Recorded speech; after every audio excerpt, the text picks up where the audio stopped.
Oh, got you. I see it. Uh-oh. All right, what a day, what a day. The GOAT, Caitlyn Clark, made her return to the basketball floor today. I showed y'all, we got some live clips. I'm gonna show y'all some more. But the important part of this video, Caitlyn Clark destroyed the WNBA, Nneka Ogwumike, Nafisa Collier, who tries to name drop her at her convenience to win people over, Breanna Stewart, the unrivaled co-founders, all these people that's a part of the board that's signing with Project B, and all of this stuff. Caitlyn Clark called their asses out today. She said, stop playing games. We need to play. We have been waiting quite some time to see Caitlyn Clark play basketball. Not only take shots and shoot around, but actually go up against something that looks like competition in an actual, competitive environment. Not just shoot off a rack, not go 1v air, actually play some basketball. This isn't made up. The sport's top player just grabbed the mic and pointed fingers at everyone who's threatening to destroy the 2026 season. And she meant every word. While union leaders are busy inking contracts with Project B and Unrivaled, competing in small-scale three-player games for minimal pay, Caitlyn Clark voiced what's been on everybody's mind. Cut the nonsense. We want WNBA games. That's it. Now, the crew has officially arrived for USA basketball camp in North Carolina. We got Caitlyn Clark pulling up. We got Caitlyn Clark and AB. We got Rickea Jackson, De'Arica Hamby, CC and AB. We've moved past bargaining strategies now. What's at stake is where women's basketball goes from here. And the person who packs stadiums just informed the Players Association she won't sit idle while they destroy the league. Let me explain what went down and why everything's different now. The WNBA and WNBPA have spent months hammering out a new collective bargaining agreement. The October 30th cutoff got pushed back. We're now staring at January 9th. That's 140 additional days of negotiations while supporters wonder if 2026 will even happen. This is where things get complicated. The WNBPA leadership, those same individuals representing players, are signing deals with rival organizations. Nneka Ogwumike, Breanna Stewart, Nafisa Collier, they launched Unrivaled, yet they're meant to negotiate honestly with the WNBA. Calling it a conflict of interest barely scratches the surface. You're saying the founders of a competing three-player league are the ones stalling talks that might wipe out the WNBA season? Explain that logic. And supporters have been hoping, praying for somebody with real influence to step forward. Not a representative reciting scripted lines. Not a carefully crafted statement. We wanted someone who matters to say something authentic. That's where Caitlyn Clark comes in. Just recovering from her injury, barely back in action, and she's already finished with the drama. She walked up to that microphone at USA basketball camp and delivered a message that's still reverberating. Her words, "This represents the most critical time the WNBA has ever faced, and it can't be destroyed. We'll demand everything we've earned, but simultaneously, we must play basketball. That's what our supporters want." Let me break that down.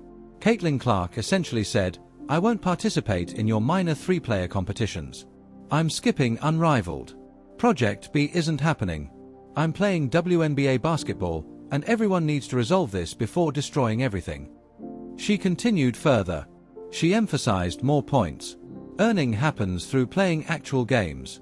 That's how you expand your audience. That's what supporters demand, the genuine product on the court, not exhibitions, not side tournaments. The authentic competition. And here's the critical part.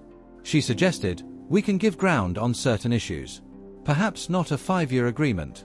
Sign a 3-year CBA, return to discussions earlier, and rework terms after we've genuinely expanded the league. But playing is essential. That's real leadership. That's understanding you can't bargain for bigger rewards if you destroy the entire foundation. The WNBA just finished its most successful season in history. Viewership skyrocketed. Attendance broke records. A $2.2 billion broadcasting contract. And the union now wants to gamble all that progress for what reason? The league's proposing a $5 million salary cap, maximum individual salaries reaching $1.5 million, revenue distribution potentially pushing max deals to $1.2 million, and annual raises connected to league expansion. Yet the WNBPA claims it falls short. They argue the revenue sharing plan only allocates players 10 to 15% of expected league income. They claim the league wants to eliminate housing support. They mention training camp could begin in March. Hold on. You're willing to cancel the season over housing support while simultaneously signing with organizations that provide no housing whatsoever, while competing in 3-player games inside gyms with 500 spectators. Caitlyn Clark recognizes the truth. She understands that her ability to fill venues drives this expansion. She pulled over 17,000 supporters per game on average. She's why ESPN features the WNBA during prime hours. She's why new franchises cost $250 million, and she's informing the union, "I'll generate revenue again. I'll pack arenas again, but everyone must allow me to compete. Don't destroy this opportunity worrying about housing or camp schedules when we could create something historic." Here's what nobody's openly discussing. WNBPA leadership with interests in competing organizations doesn't want fast solutions. Each month the WNBA season gets postponed gives their 3-player league more exposure. Every dispute provides free advertising for Unrivaled. Consider this. If the WNBA season launches as scheduled, nobody watches 3-player basketball in February.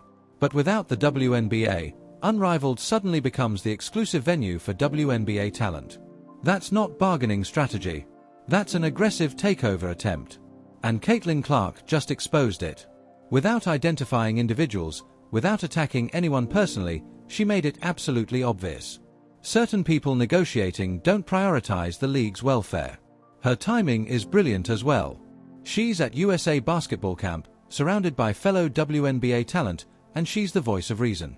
Not the union chief, not leadership members. The player who generates actual income is declaring, "We must compete." You know who else took notice? The supporters. Social platforms went wild. Everyone anticipated CCS opinion. And she came through. She basically declared, "I'm not wasting time with these backup leagues, WNBA or bust." And that creates enormous pressure on the WNBPA because when Caitlyn Clark publicly advocates for compromise and playing, what justification does the union have? They can't keep hiding behind fighting for what's deserved when their top star says we deserve to compete. CBS Sports published coverage about this situation. The title, "The WNBA is sabotaging its own success again." They highlighted that despite billionaires spending $250 million on expansion franchises, despite valuations exceeding $500 million, despite the huge TV contract, players still battle for fundamental recognition. But here's reality. Recognition isn't solely about money. It's about honesty. And when union leadership holds competing financial stakes, when they're partnering with opponent leagues while negotiating your CBA, that's not recognition, that's treachery. Caitlyn Clark grasps something the union misses. You can't force your way to recognition. You achieve it by providing the product. You achieve it by becoming so essential that the market must compensate you appropriately. Her own statement confirms it. This represents the WNBA's most significant moment. Don't destroy it. And she's accurate. This is the turning point. This determines whether the league capitalizes on extraordinary momentum or sabotages itself.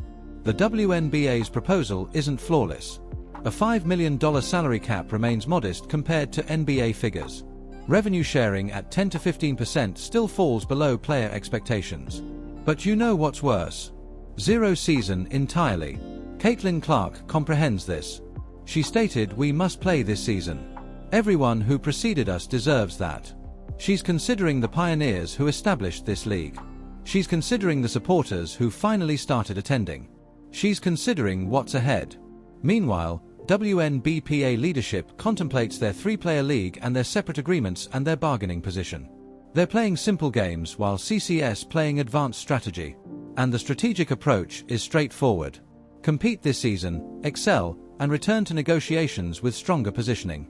You want improved terms in 3 years? Then make the coming 3 years so triumphant that the league must double your compensation. You want recognition? Then become so indispensable that losing you would destroy the entire operation. That's Caitlyn Clark's message. "I'll fill every venue. I'll deliver the ratings. I'll ensure everyone benefits. But we must actually compete for that to occur. We can't survive on potential alone. We can't deposit paychecks from a cancelled season. And let's address something else honestly. Caitlyn Clark doesn't require the WNBA as desperately as the WNBA requires her. She could compete internationally and earn more income. She could pursue endorsements and broadcasting opportunities and never touch a basketball again, but she wants WNBA competition. That's dedication. That's devotion to the product. And the reality that she's advocating for compromise while union leadership refuses tells you everything about who genuinely values the league's future. Here's another difficult reality. Most WNBA players aren't Caitlyn Clark. They're not Angel Reese or Paige Bueckers. They require the WNBA far more than it requires them. Without a season, most players forfeit their main income. Caitlyn Clark recognizes that also. She's championing the players lacking the platform or the influence. She's declaring, we all must compete, because she understands a cancelled season damages role players significantly more than stars. But WNBPA leadership, they're protected. They possess their unrivaled income. They have their endorsements. They'll manage fine if the season delays. Meanwhile, regular players sit home questioning if they'll receive paychecks. That's why Caitlyn Clark's remarks resonate so powerfully. She's revealing the disconnect between union leadership and genuine player concerns. She's voicing what bench players and role players cannot say without jeopardizing their careers. The league proposed annual compensation increases based on expansion. That's precisely what players requested. You want connection to revenue? Fine. Here's a structure that raises your compensation as the league expands.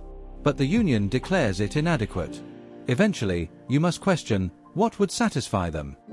What figure makes the union accept? Because currently it appears no figure exists.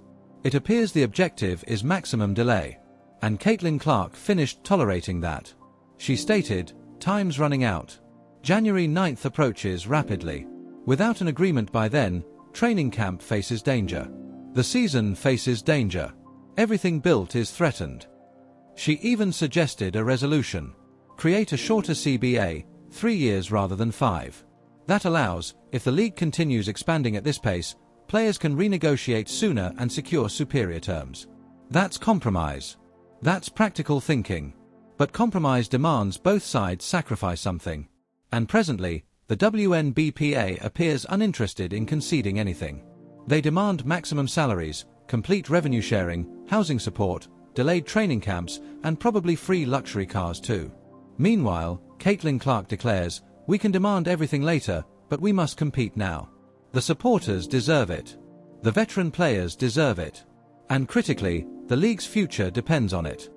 The irony is perfect. The player holding maximum influence willingly compromises. The players holding competing financial interests hold everything hostage. If that doesn't reveal something's damaged in the union, nothing will. And you can sense CCS frustration. She admitted, I've attempted educating myself thoroughly. Obviously, I can't address every single figure. It's fairly complicated. Translation, everyone's overcomplicating what should be simple. She's correct. Fundamentally, this is basic. The league proposes historic raises. Players want more. Find middle ground and play basketball. But instead, we have union representatives on television discussing principles and leverage while time expires. Caitlyn Clark also stated something that should alarm the WNBPA. She said the critical priority is we must play basketball. That's what our supporters crave. Emphasis on supporters, not union arguments, not negotiation leverage. Supporters. Because ultimately, if supporters lose interest, none of this matters. You can negotiate the finest CBA imaginable, but without an audience, there's zero money. And presently, the WNBA has an audience, a huge, passionate, expanding audience. But audiences are unpredictable. If you make them wait excessively, if you disappoint them with a cancelled season, they abandon you. They discover alternatives. And all that momentum vanishes. Caitlyn Clark comprehends that. The union doesn't. She literally declared, that's how you generate income. That's how you expand your audience. By competing, by providing the product, by giving supporters what they desire, not by withholding the product and hoping supporters remain. And let's discuss what happens without a 2026 season. Expansion franchises that invested $250 million hold worthless assets. Television networks that signed a $2.2 billion agreement face empty programming schedules. Sponsors withdraw. More critically, momentum dies. The casual supporters who tuned in because of Caitlyn Clark, they're gone. The media attention, gone. The excitement, the energy, the sense that women's basketball was finally breaking through, all vanished. That's what's threatened. And Caitlyn Clark is the sole person with a platform who apparently understands. She's not considering the next negotiation. She's considering the next 10 years. She's considering building something lasting. The WNBPA considers winning the immediate fight. Caitlyn Clark considers winning the entire campaign. And sometimes winning the campaign means surrendering minor ground in the fight. That's strategy. That's leadership. Here's another aspect. She's placing the union in an unwinnable situation. If they continue stalling after their top star publicly demanded compromise, they appear unreasonable. They appear to prioritize ego over the sport. And if they concede and accept terms, they must explain why Caitlyn Clark's involvement changed their position. Either scenario, they've lost the narrative. CC just outmaneuvered them effortlessly. That's what happens with genuine star influence. Caitlyn Clark doesn't need political maneuvering. She doesn't need carefully crafted statements. She just voices what's obvious and everyone listens because she's earned that credibility. Meanwhile, the union has attempted using her reputation to build leverage. Nafisa Collier references her. Other players mention her popularity, but when she actually speaks, she doesn't support their position. She supports playing basketball. That must hurt. You spend months attempting to utilize someone's star influence for your negotiation and they publicly oppose your approach. That's a loss, a significant one. Now, let's discuss what this means moving forward. If the WNBPA doesn't finalize an agreement by January 9th, Caitlyn Clark has provided all the justification needed to use replacement players. She declared, "We must compete. The supporters deserve it." If the union strikes or withdraws, the league can state, "Well, our top star said we must compete, so we're competing," and they'll be justified. They'll have Caitlyn Clark's statements as proof that players want competition even if the union refuses. That's devastating leverage. The league now possesses a quote from Caitlyn Clark declaring, "We must play basketball." They can broadcast that everywhere: advertisements, press statements, social platforms. The league's face says we should compete and the union says we shouldn't. Who do you think supporters will support? The WNBPA just lost the public relations battle. In one press appearance, Caitlyn Clark transformed the entire narrative. It's no longer players against owners. It's supporters and players against a broken union. And that's the harsh reality nobody wants acknowledging. The union isn't serving players' best interests. They're serving union leadership's best interests. There's a distinction. Players want competition. Players want compensation. Players want to capitalize on last year's progress. Union leadership wants to prove their point, demonstrate their leverage, and possibly enhance their side ventures simultaneously. Caitlyn Clark just revealed all of that. She didn't need identifying individuals. She didn't need direct accusations. She just spoke plain truth, and everyone understands exactly her target. That's the influence of being undeniable. She doesn't need playing games. She doesn't need politics. She just appears, speaks truth, and watches everyone else rush to respond. And respond they will. Because now the WNBPA must answer. They can't disregard this.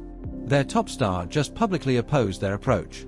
They either must intensify and appear disconnected or they must adjust and appear feeble. Caitlyn Clark didn't just make a statement. She forced everyone's decision. She sped up the schedule. She made continuing these games impossible. And she accomplished it all while sounding reasonable, composed, and focused properly. That's a leadership masterclass. That's platform utilization. Not for grandstanding, not for political scoring, but for voicing what's necessary when it's necessary. The WNBA just experienced a power shift. The old guard wants dragging out negotiations and playing leverage games. The new guard wants playing basketball and building what's ahead. And the new guard just prevailed. Because ultimately, this league fails without stars. And presently, there's only one star powerful enough to create impact, and she just informed everyone precisely her thoughts.